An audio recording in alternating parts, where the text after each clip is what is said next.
life, nothing really passes away, things change. Yes, of course they change, they must, but everything is preserved in the eternal moment.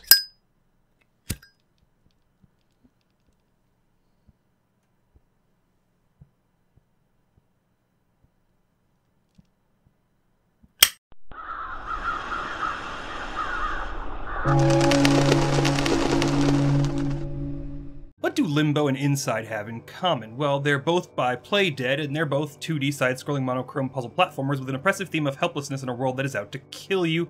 And those, of course, are the only games by Playdead. One trick pony or simply going with what they know? You decide. I don't know. Neither game appealed to me, so I didn't play them.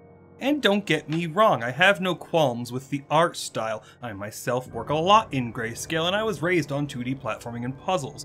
No, I just didn't have a whole lot of interest in the titles, and truly, they don't bring a whole lot new to the table. They're independent titles. Moment-to-moment struggle over the course of a softer spoken narrative is generally what they're limited to, and I'm okay with that, but you can't have your art design as two-dimensional as your gameplay, no pun intended, and thus they didn't appeal to me enough to pick them up.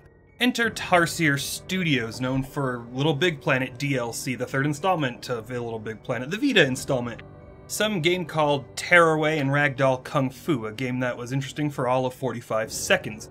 A while back they showed off some gameplay footage for their own stab at the formula, and I was definitely interested. A terrifying, gigantic, bloated chef showing off some interesting gameplay and an art style to carry on the torch lit by American McGee's Alice.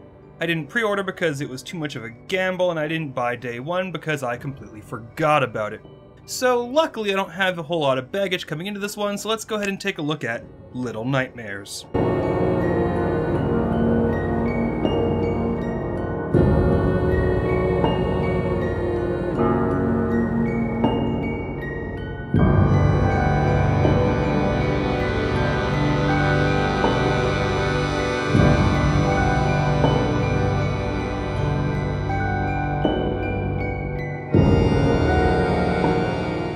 You are 6. I am not a number. I am a free man. I did not approve this gag. A yellow raincoat sporting little girl with a Zippo and a dream that someday you won't get eaten. All have the right to be eaten. You, let's say, inhabit something called the Maw, a terrible prison-like complex where... Fuck, what the hell is going on here anyway? You begin your great journey and quickly meet the gnomes whom you just want to go ahead and hug the living shit out of because...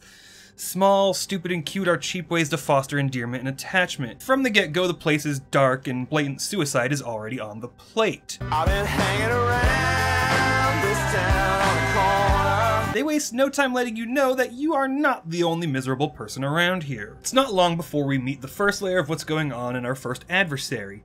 I'ma call you High 5Z. 5Z here gets introduced in a children's bedroom, and shortly after we're introduced to a narrative mechanic. We become cripplingly hungry, and some child looking like he's in a prison gives us food, and I'm getting some slight Shalebridge Cradle vibes. We get to move on, invade 5Z's personal space, and get some light into the setting. The people here know about the gnomes. We move on from that, get hungry again eventually, and that leads to us getting captured. Yeah, it's a bit of manufactured tension that becomes a crutch throughout the game. Doesn't really work well, shit happens, 5Z goes down low, but he's too slow, and we move on. The next segment is the kitchens, where the chef from the E3 or whatever footage came from. This segment is... less inspired. It's not as complex and doesn't involve as much navigation, and you never really have to deal with the chefs. We'll talk more about them later, let's just suffice for now to say that we escape them and make our way on. We get a grim little reminder that Hideo Kojima ruined ladders for fucking ever, and start to see a little bit of what's going on here as an army of movie bobs pile onto the boat from another boat? Things get a little spirited away, then a little Raiders of the Lost Ark, and plot twist! Finally, we tackle the last geisha, get a shot at a little more info as to what's going on, and kill her by making her look at herself. We eat some teriyaki, devour the souls of the unclean, and exit the boat to... an island? What the fuck? It's surely a thing. The story is not complex, but you have to figure it out for yourself. The Maw is a boat that is also somehow a small island where children are taken. They're given toys and whatnot, but eventually the prison side takes over, and it turns out the children are being fattened. When 5Z determines that they are ready, he wraps them up and sends them off to the chefs. The chefs then prepare them along with some other meats. Some rich fat fucks then pile their lard onto the ships, which is only accessible by another boat, in which they gorge themselves on the one meat that can't be beat. Bowie's little China doll devours their omega-3 fatty essence and, I don't know, keeps herself young or some shit. Six is potentially her daughter, as there is a painting of her in the woman's room. She may be her daughter, may not be her daughter, but facts are they are linked somehow, and there is some strange cycle of succession going on between them. Don't know. Game doesn't give enough information to make some definite claims, and a comic is being released at the end of the month, and I don't even know if I give a fuck. $35 for the special edition and $20 for the base game seems like a pretty good deal.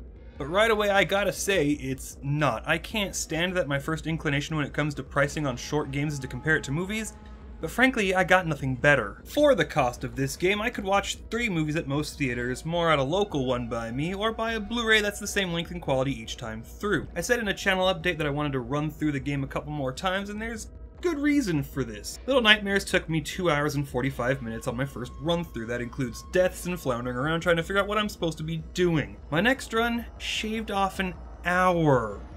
Then I attempted a no deaths run and the game kinda started falling apart at that point. My 4th run was a final attempt to light all the lanterns and candles, smash all the statues, and hug all the midgets. I failed to do so, broke down, looked it up, and the only reason to do so is for the achievements. There is no alternate ending that I could figure out.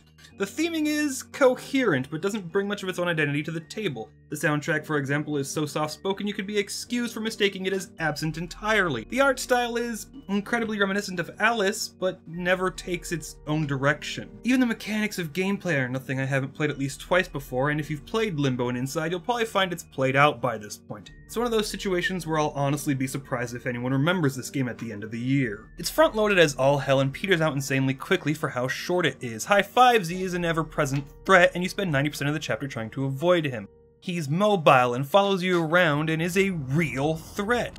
You don't just sneak past him, you have to actively distract him to sneak by, and even then, that could fail and he can still hear you. And then, in the next chapter, you just wait for the chefs to turn their backs and move to the next hiding spot. The next one just has you navigating just out of arm's reach of the threats. It's practically criminal in its lack of depth. A good art style and interesting use of themes can only take you so far. Your game has to have engaging gameplay, and this game frankly does not. It's oversimplified and starts to have issues with responsiveness when you try to see what kind of speed tactics you can squeeze out of it. Its replay value amounts to dick all, as it only gets shorter once you know what to do, and there's nothing waiting for you even after you do so. Frankly speaking, it's a dry disappointment. It's little more than a Me Too from a studio that is known for better than trying to cash in on a niche. Worth at least 2 playthroughs, but not at the asking price. If you're interested, your best bet is to wait for a decent bundle, or a sale that prices it under $10. I'm the Necroswanson, and you can go fuck yourselves. Upon high places, where their heads are fine, where their lives at stake, where their blades